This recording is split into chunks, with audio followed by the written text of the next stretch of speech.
Assalamualaikum warahmatullahi wabarakatuh. Alhamdulillahirrabbilalamin. Wassalatu wassalamu ala asyrafil anbiya wal mursalin wa ala alihi wa sahbihi ajma'in. Amma ba'du. Bertemu kembali dengan saya Nafisah di podcast Balai Diklat Semarang.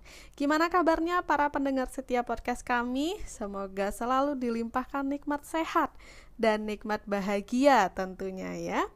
Baik, hari ini kita akan berbincang dengan para narasumber yang luar biasa. Ini kami datangkan dari berbagai instansi di Jawa Tengah. Saya perkenalkan satu persatu. Pertama ada Ibu Yuyun Librianti. Beliau ini adalah peneliti di Balai Diklat Semarang. Kedua ada Bapak Muhammad Jeffrianto Budikafa. Beliau adalah dosen produk halal di IAIN Purwokerto. Lalu ada Ibu Kurota Ayun yang merupakan dosen fikih ibadah dari IAIN Pekalongan. Sepertinya saya berminat sit-in ya di kelas Ibu Ayun untuk belajar lebih dalam soal fikih ibadah. Kemudian yang terakhir ada Ibu guru muda kita, Ibu Putri Pamungkas dari MTSN 6 Bantul. Selamat datang para narasumber hari ini. Saya sudah tidak sabar ingin mendengar pemaparan Bapak dan Ibu sekalian soal tema podcast kita hari ini, yakni benchmarking dan kampanye ASN beraneka. Kalau begitu langsung saja kita masuk ke pertanyaan pertama untuk Ibu Yuyun. Nilai-nilai dasar yang harus dia miliki ASN diantaranya adalah akuntabilitas dan komitmen mutu. Nah, kami ingin minta pencerahan dari Ibu Yuyun ini. Sebenarnya bagaimana memahami akuntabilitas dan komitmen mutu dengan bahasa yang sederhana? Silakan Ibu Yuyun. Terima kasih Mbak Nafisa. Konsep sederhana ya. Kalau saya senangnya itu kita memahami akuntabilitas dan komitmen mutu dari konsep dasarnya. Nah, konsep dasarnya seperti apa? Kalau akuntabilitas itu yuk kita pahaminya sebagai kewajiban pertanggungjawaban yang harus dicapai. Nah, siapa yang harus mencapai itu? Nah, yang harus mencapai kewajiban atau akuntabilitas ini adalah individu, kelompok maupun institusi untuk memenuhi tanggung jawab yang jadi amanahnya, baik itu amanah secara individu, amanah secara kelompok maupun amanah secara institusi. Nah, kemudian lebih lanjut akuntabilitas itu punya 3 fungsi utama. Yang pertama sebagai kontrol demokratis. Yang kedua sebagai alat untuk mencegah korupsi dan penyalahgunaan kekuasaan. Lalu yang ketiga meningkatkan efektivitas dan efisiensi. Nah, bicara tentang efektivitas dan efisiensi, kita bisa langsung nih ingat karena dua terminologi ini erat banget kaitannya sama konsep dasar komitmen mutu. Komitmen mutu itu apa? Nah, komitmen mutu itu merupakan pemahaman konsep mengenai efektivitas, efisiensi, inovasi dan mutu penyelenggaraan pemerintahan kalau kita sebagai SN ya. Nah, teman-teman, komitmen mutu itu punya nilai dasar. Nah, nilai dasar inilah yang harus betul-betul kita pahami dan kita resapi, kita internalisasikan dalam aktivitas kita. Apa itu nilai dasarnya? Nah, nilai dasarnya adalah efektivitas, efisiensi, inovasi dan berorientasi pada mutu. Ya, nah, mutu apa? Mutu bukan hanya mutu produk atau hasil akhir, tapi juga mutu dari proses. Seperti itu. Kalau saya mengajak rekan-rekan memahaminya seperti itu enaknya. Oke, Mbak Nafisa. Terima kasih Ibu Yuyun. Kita benar-benar tercerahkan ini ya dengan jawaban Ibu Yuyun. Selanjutnya narasumber kedua kami, Bapak Jeffrianto. Bagaimana Pak Jeffrey ini sebagai seorang ASN memaknai nasionalisme? Silakan. Baik, sebagaimana kita ketahui bersama, nasionalisme merupakan bentuk tertinggi dari rasa cinta kepada bangsa dan negara. Saya memaknai nilai nasionalisme sebagai nilai yang sangat penting untuk dimiliki oleh setiap pegawai ASN. Dalam hal ini, tidak sekedar wawasan saja, tetapi bagaimana seorang ASN harus mampu mengaktualisasikan nilai nasionalisme dalam menjalankan fungsi dan tugasnya. Diharapkan dengan nasionalisme yang kuat, maka setiap pegawai ASN akan memiliki orientasi berpikir untuk lebih mementingkan kepentingan publik, bangsa, dan negara dibandingkan kepentingan pribadinya. Baik, terima kasih Pak Jeffrey. Penjabaran dari Pak Jeffrey ini benar-benar membuka cakrawala kita ya. Jadi nasionalisme itu banyak bentuknya. Oke, kita lanjut ke pertanyaan ketiga untuk Ibu Ayun. Dalam etika publik, nilai-nilai yang bagaimana yang sebaiknya dikedepankan? Oke, silakan Ibu Ayun. Baik, etika publik. Etika publik itu berarti refleksi tentang standar norma yang menentukan baik atau buruk. Kemudian benar atau salah perilaku. Tindakan dan keputusan untuk mengarahkan kebijakan publik dalam rangka menjalankan tanggung jawab pelayanan publik. Dalam etika publik itu ada fokus yang harus kita ingat. Yang pertama, pelayanan publik yang berkualitas dan relevan.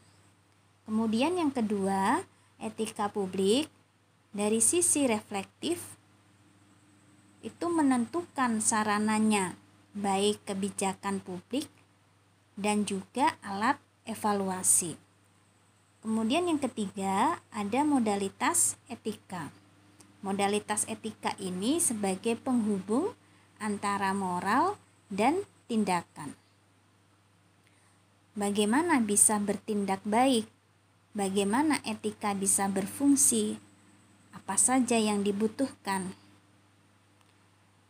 Kemudian, intinya jika aparat pemerintah maupun masyarakat atau kita sudah memiliki dasar norma etika yang kuat, ketaatan terhadap norma hukum akan mengikuti. Maka secara otomatis tindakan korupsi, penyalahgunaan kekuasaan, atau bentuk penyimpangan lain dapat dicegah lebih dulu. Nah, nilai-nilai dasar etika publik sebagaimana dalam Undang-Undang ASN itu banyak sekali poinnya. Nah, di antaranya yang pertama, memegang teguh nilai-nilai dalam ideologi negara Pancasila. Kemudian yang kedua, setia dan mempertahankan Undang-Undang Dasar Negara Kesatuan Republik Indonesia. Kemudian ada lagi menjalankan tugas secara profesional dan tidak berpihak. Nah, itu diantaranya. Terima kasih kepada Ibu Ayun. Penjabaran Ibu Ayun mengenai nilai-nilai etika publik yang sebaiknya dikedepankan ini tentu saja menjadi inspirasi kita bersama. Oke, kita lanjutkan ke narasumber terakhir di sesi 1, Ibu Putri Pamungkas. Ibu Putri, apa saja ruang lingkup anti korupsi yang digadang-gadang oleh ASN sebagai salah satu nilai dasar yang dipegang teguhinya? Terima kasih Mbak Nafisa. Anti korupsi ya. Tentunya sudah tidak asing kita mendengar kata korupsi. Terlebih di instansi-instansi besar atau pemerintahan. Tidak usah kita berbicara perihal oknum di sini. Namun sebenarnya bagaimana kita dapat menjaga diri kita sendiri dari yang namanya korupsi? Konsep sederhananya yang dapat dengan mudah kita pahami dan lakukan adalah bagaimana kita dapat berbuat jujur, baik terhadap diri kita sendiri maupun orang lain. Dengan kata lain, kalau dengan diri sendiri saja kita tidak bisa jujur, bagaimana kita bisa jujur dengan orang lain? Berikutnya, mandiri, disiplin, tanggung jawab, dan kerja keras. bagaimana kita seorang ASN dapat berdiri di kaki kita sendiri tanpa perlu bantuan siapapun. Bukan bermaksud antisosial, namun bagaimana usaha, tingkah laku, dan perbuatan kita adalah hasil dari kita sendiri, tanpa bantuan orang lain dalam tanda kutip. Berbicara mengenai korupsi pula, berarti bagaimana kita bisa menempatkan diri kita senetral mungkin, tidak berpihak kepada siapapun dengan berat sebelah, dalam artian kita mampu dan berani melawan siapapun yang berusaha mengajak kita untuk berbuat tidak adil, karena di lapangan hal semacam ini akan sering kita jumpai nantinya. Seperti itu. Terima kasih Ibu Putri. Penjabaran Ibu Putri soal ruang lingkup anti korupsi ini ternyata luas sekali ya teman-teman. Oke, kita pindah ke sesi selanjutnya. Nah, untuk sesi kedua ini, saya akan membacakan satu pertanyaan saja. Nanti silakan para narasumber menjawab pergantian. Bisa dimulai oleh Ibu Yuyun terlebih dahulu, dilanjut Pak Jeffrey, kemudian Ibu Ayun, dan ditutup lagi oleh Ibu Putri. Apa pertanyaannya? Mari kita simak bersama ya. Oke, pernah nggak sih di kehidupan sehari-hari, para Bapak Ibu narasumber ini menemukan, mendengar, atau melihat ya ASN yang benar-benar menerapkan nilai aneka dan hal itu ternyata berimplikasi baik kepada kehidupannya, atau malah sebaliknya, sikapnya bertolak belakang dengan aneka dan bagaimana implikasinya terhadap kehidupannya. Silakan Ibu Yuyun. Cerita tentang ASN yang beraneka ya. Aku pernah ketemu. Bukan pernah ketemu ya, aku ngadepin mereka nih, ketemu sama mereka nih sering nih, sehari-hari soto aku masih di Bali dulu. Jadi, tapi aku mau tanya dulu sama kalian, nikah di KUA bayar nggak sih? Nah, jadi ceritanya itu ketika kasus nikah di KUA yang menghebohkan waktu dulu itu, aku termasuk salah satu yang kaget teman-teman. Karena apa? Karena nikah di KUA di tempatku itu nggak berbayar loh dari dulu sampai sekarang.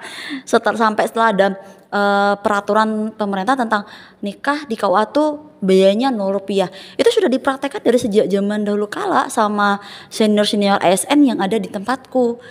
Jadi nggak berbayar loh. Nikah di tempatku, baik pengurusan suratnya, kemudian mengikuti suscatin, sampai kemudian akad itu nggak berbayar. Ketika akadnya di KUA lo ya, di kantor lo ya. Nah tapi kalau misalnya akadnya di rumah, ya seperti sekarang yang sudah ada itu bayar, dan bayarnya tuh ke rekening yang ditunjuk. Udah gitu doang. Jadi pegawai KUA-nya yang menikahkan kita, dia nggak menerima apa-apa, nggak mau dia menerima apa-apa. Bahkan ketika makan pun dia makan sama-sama, ikut ya pulang ya udah pulang, tidak ada menerima apa-apa. Aku ngelihat mereka datang itu ya biasa aja, sederhana, datang dengan motor seperti layaknya ASN pada umumnya. Dan aku lihat kehidupan mereka juga kayaknya syahdu banget gitu loh. Nah itu tuh yang bikin aku berpikir, wah keren banget nih jadi pengabdi masyarakat gitu ya. Bahkan mereka di masyarakat termasuk orang yang diandalkan begitu. Jadi mereka nggak cuma kerja memberikan pelayanan di kantor sesuai dengan tugas dan fungsinya, tetapi di masyarakat mereka termasuk orang-orang yang diandalkan. Jadi sekretaris kampung, jadi panitia ini itu mereka semua pokoknya oke lah kayak gitu. Jadi itu menurutku mereka sudah mempraktekkan, mengimplementasikan aneka itu sendiri. Nah itu kesan di mataku tentang ASN yang pernah aku temui seperti itu teman-teman. Saya punya cerita singkat tentang ASN yang menerapkan nilai akuntabilitas dalam kegiatan sehari-harinya. Beliau adalah pimpinan saya di tempat kerja yang dulu. Beliau merupakan orang yang sangat disiplin. Selama saya bekerja dengan beliau, tidak pernah saya temukan sekalipun beliau terlambat masuk ke kantor ataupun ketika menghadiri kegiatan. Hal ini ternyata sudah beliau biasakan sejak masih menjadi mahasiswa. Dan apa yang dilakukan oleh pimpinan saya ini sangat memotivasi kami sebagai bawahan untuk menjadi disiplin seperti beliau. Dari cerita ini dapat kita ketahui bahwa ketika kita mengimplementasikan nilai-nilai dasar Aneka sebagai seorang ASN, maka hal tersebut tidak hanya bermanfaat untuk diri kita sendiri, tetapi juga akan membawa manfaat bagi orang-orang di sekitar kita. Luar biasa cerita teman-teman semuanya. Saya juga punya cerita. ASN yang benar-benar menerapkan nilai Aneka. Bagi saya, yakni almarhumah ibu saya sendiri. Beliau ASN guru sekolah dasar di desa. Bagi saya, bukan saya mengidolakan beliau menjadi seorang ASN yang luar biasa bukan karena beliau adalah ibu saya, tapi bagaimana beliau melakukan tanggung jawab beliau di tengah sakit, tetap mengajar, disuruh istirahat, beliau tetap menomorsatukan murid-muridnya. Bagaimana komitmen mutu beliau ketika harus keluar masuk rumah sakit, namun beliau berhasil menyelesaikan jenjang S1 beliau, di mana pada saat dulu menjadi seorang guru bisa hanya dengan lulusan PGA. Namun di tengah sakit beliau berhasil menyelesaikan studi S1-nya. Belum lagi etika publik beliau yang sangat luar biasa bagi saya. Sampai saat ini, ketika bertemu dengan murid-murid beliau, tidak pernah ada cerita buruk, tidak pernah terlontar beliau melayani dengan tidak baik. Sampai saat ini, ketika lebaran pun, murid-murid beliau tetap datang untuk bersilaturahmi ke rumah, padahal beliau sudah 7 tahun meninggal dunia.